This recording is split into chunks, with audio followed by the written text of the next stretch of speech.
మీకు ఒక ఆర్టికల్ పంపిస్తున్నాను ఈరోజు బిజినెస్ స్టాండర్డ్లో రివ్యూటర్స్లో వచ్చింది.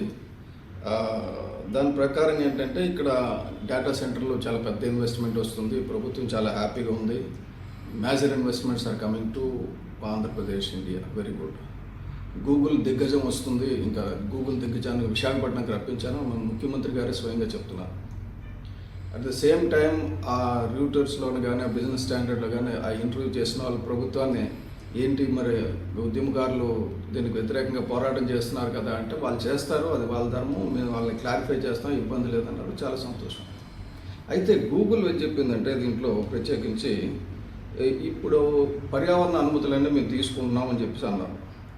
పర్యావరణ అనుమతులన్నీ మేము తీసుకుంటున్నామంటే నాకు అర్థం కాదు ఏంటంటే ఎగ్జాక్ట్గా ఏం చెప్పారో నేను చెప్పదలుచుకున్నాను. ఇక్కడ భారతీయ నిబంధనలకు అనుగుణంగా అన్ని అభివృద్ధి కార్యక్రమాలు జరుగుతున్నాయి అని గూగుల్ చెప్తుందని ఈ ఆర్టికల్లో రాశారు. గూగుల్ చెప్పిందో లేదో నాకు తెలియదు, కానీ నేను గూగుల్ తల్లిని అడిగాను, జెమినీ ఏఐలో అడిగాను. ఏమని అడిగానంటే కంబాలకొండ వన్యప్రాణి అభయారణ్యంకి 10 కిలోమీటర్ల పరిధిలో డేటా సెంటర్ కట్టొచ్చా, అలాగే ముడిసుర్లోవా గంభీరంగడ్డ క్యాచ్మెంట్ ఏరియాలో డేటా సెంటర్ కట్టొచ్చా, అలాగే కేటగిరీ B2 కింద పర్యావరణ అనుమతి తీసుకోవచ్చా 1 గిగావాట్ సామర్థ్యం దాని గురించి. దానికి గూగుల్ తప్పు ఎలా చెప్పిందంటే అస్సలు కుదరదు అని చెప్పింది. డీటెయిల్ వివరణ ఇచ్చింది.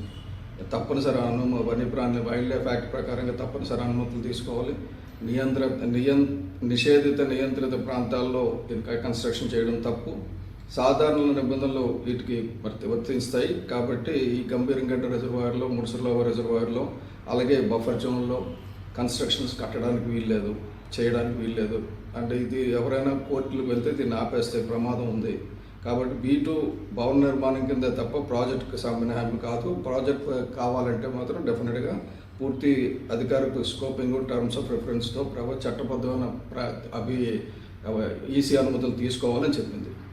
సో అది కాబట్టి ఒకసారి గూగుల్ చెప్పేసింది అన్నారు కదా, ప్రజలు కూడా గూగుల్ జెమినీ ఏఐలోకి వెళ్ళి ఆర్టిఫిషియల్ ఇంటెలిజెన్స్లోకి వెళ్ళి అడగండి. గోల్డెన్ ఆర్టిఫిషియల్ ఇంటెలిజెన్స్ టూల్స్ ఉన్నాయి కదా, ఈ 1 గిగావాట్ డేటా సెంటర్ ఎక్కడ పెట్టొచ్చు, ఎక్కడ పెట్టకూడదు, పెట్టడం వల్ల ప్రాబ్లమ్స్ ఏంటి, వాళ్ళని అడగండి. అదే మనందరికీ ఎవరు చెప్పినా పార్టీలకు అతీతంగా ఉండాలి కదా. పార్టీలకు అతీతంగా ఉండాలంటే మీరు వెళ్ళి చాట్ జీపీటీని అడగండి, లేకపోతే జెమినీ ఏఐని అడగండి, లేకపోతే పెర్ప్లెక్సిటీని అడగండి, లేకపోతే ఏవైనా గోల్డెన్ టూల్స్ ఉన్నాయి కదా అడగండి. ఎవరైనా కంబాలకొండకు వితిన్ 10 కిలోమీటర్స్ లోపల పెట్టవచ్చు అంటే నేను ఇంకా పర్యావరణ ఉద్యమం మానేస్తాను. అలాగే క్యాచ్మెంట్ ఏరియాలో, రిజర్వాయర్ క్యాచ్మెంట్ ఏరియాలో పెట్టవచ్చు అంటే మానేస్తాం. నివాస ప్రాంతాలకు దగ్గరలో పెట్టవచ్చు అంటే మానేద్దాం. ఇవన్నీ ఉల్లంఘనలు చేస్తూ మేము కరెక్ట్ చేస్తున్నాం. ఏమనంటే రాజధానిలో 3 పంటలు పండే భూములను నాశనం చేసేసి దాన్ని ఏమో అక్కడ బీడు భూములు మేము అభివృద్ధి చేస్తున్నాం. 50% గ్రీనరీ డెవలప్ చేస్తున్నాం. First capital in the whole world 50% greenery. 50% greenery కాదు, అది 80% గ్రీనరీ ఉంది. మీరు 30% తీసేసి 50% చేస్తున్నారు. కాబట్టి ఇలాగా ప్రజల్ని ఎక్కువ కాలం మోసం చేయకండి, అది మంచిది కాదు. మీరు ఏదైనా చేయండి, చట్టపరంగా చేయండి. అంతేగాని అడావుడిగా తీసుకొచ్చి డేటా సెంటర్కి ఫౌండేషన్ వేసేయడం, ఎవరైనా మాట్లాడితే వాళ్ళు అభివృద్ధి కంటకులు అనడం. ఎందుకు డేటా సెంటర్? ఎక్కడ డేటా సెంటర్కి అనువైన ప్రాంతాలు మానవరహితంగా ఉండాలి. అక్కడ పశుపక్షులు ఉండకూడదు. దూరంగా బోల్డెన్ ఎడారి ప్రాంతాలు, మన బ్యారన్ ల్యాండ్స్ ఉన్నాయి మనకి.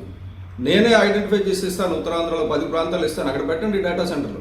డేటా సెంటర్లు ఒక్కొక్క దగ్గర 200 ఎకరాలు 300 ఎకరాలు తీసుకుని పెట్టండి. దాని చుట్టూ అడవిని పెంచండి. రెండింటికి మంచిదే, వద్దని అనడంలో. కానీ పర్యావరణ సున్నిత ప్రాంతాల్లో డేటా సెంటర్లు పెట్టడం మాత్రం అంటే ప్రజలకు మీరు చేస్తున్న ద్రోహం. మన ముఖ్యమంత్రి గారు కానీ, పర్యావరణ శాఖ మంత్రి కానీ, ఇది గూగుల్ కానీ, ఇది తప్పు. మీకు ఒక ఆర్టికల్ పంపిస్తున్నాను ఈరోజు బిజినెస్ స్టాండర్డ్లో రివ్యూటర్స్లో వచ్చింది. దాని ప్రకారం ఏంటంటే ఇక్కడ డేటా సెంటర్లో చాలా పెద్ద ఇన్వెస్ట్మెంట్ వస్తుంది. ప్రభుత్వం చాలా హ్యాపీగా ఉంది. Major investments are coming to Andhra Pradesh, India. Very good. Google దిగ్గజం వస్తుంది. ఇంకా గూగుల్ దిగ్గజాన్ని విశాఖపట్నంకి రప్పించాను. మన ముఖ్యమంత్రి గారే స్వయంగా చెప్తున్నారు.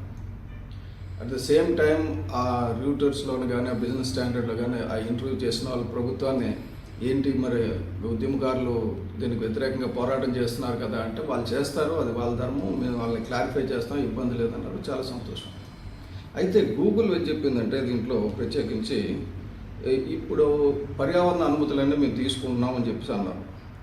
పర్యావరణ అనుమతులన్నీ మేము తీసుకుంటున్నామంటే నాకు అర్థం కాదు ఏంటంటే ఎగ్జాక్ట్గా ఏం చెప్పారో నేను చెప్పదలుచుకున్నాను ఇక్కడ.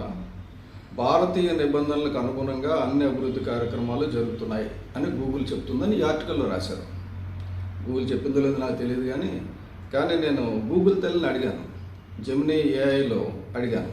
ఏమని అడిగానంటే, కంబాలకొండ వన్యప్రాణి అభయారణ్యంకి 10 కిలోమీటర్ల పరిధిలో డేటా సెంటర్ కట్టొచ్చా, అలాగే ముడిసిర్లోవ గంభీరంగడ్డ క్యాచ్మెంట్ ఏరియాలో డేటా సెంటర్ కట్టొచ్చా, అలాగే కేటగిరీ B2 కింద పర్యావరణ అనుమతి తీసుకోవచ్చా 1 గిగావాట్ సామర్థ్యం దాని గురించి. దానికి గూగుల్ తప్పు ఎలా చెప్పిందంటే అస్సలు కుదరదు అని చెప్పింది, డీటెయిల్ వివరణ ఇచ్చింది.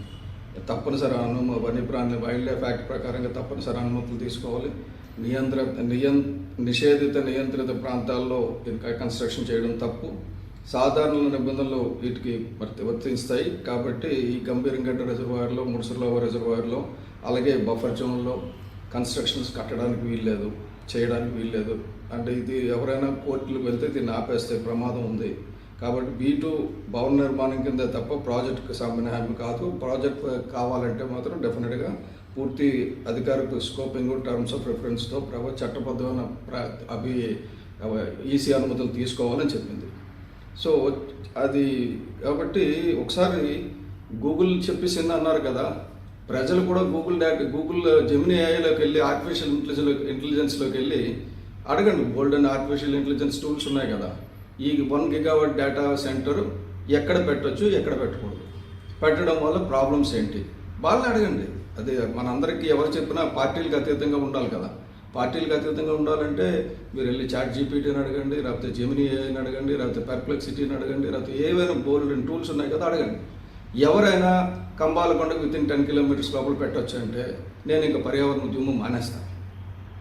అలాగే క్యాచ్మెంట్ ఏరియాలో, రిజర్వాయర్ క్యాచ్మెంట్ ఏరియాలో పెట్టవచ్చు అంటే మానేస్తాం. నివాస ప్రాంతాలకు దగ్గరలో పెట్టవచ్చు అంటే మానేద్దాం. ఇవన్నీ ఉల్లంఘనలు చేస్తూ మేము కరెక్ట్ చేస్తున్నాం. ఏమనంటే రాజధానిలో 3 పంటలు పండే భూములు నాశనం చేసేసి దాన్ని ఏమో అక్కడ బీడు భూములు మేము అభివృద్ధి చేస్తున్నాం, 50% గ్రీనరీ డెవలప్ చేస్తున్నాం. First capital in the whole world 50% greenery.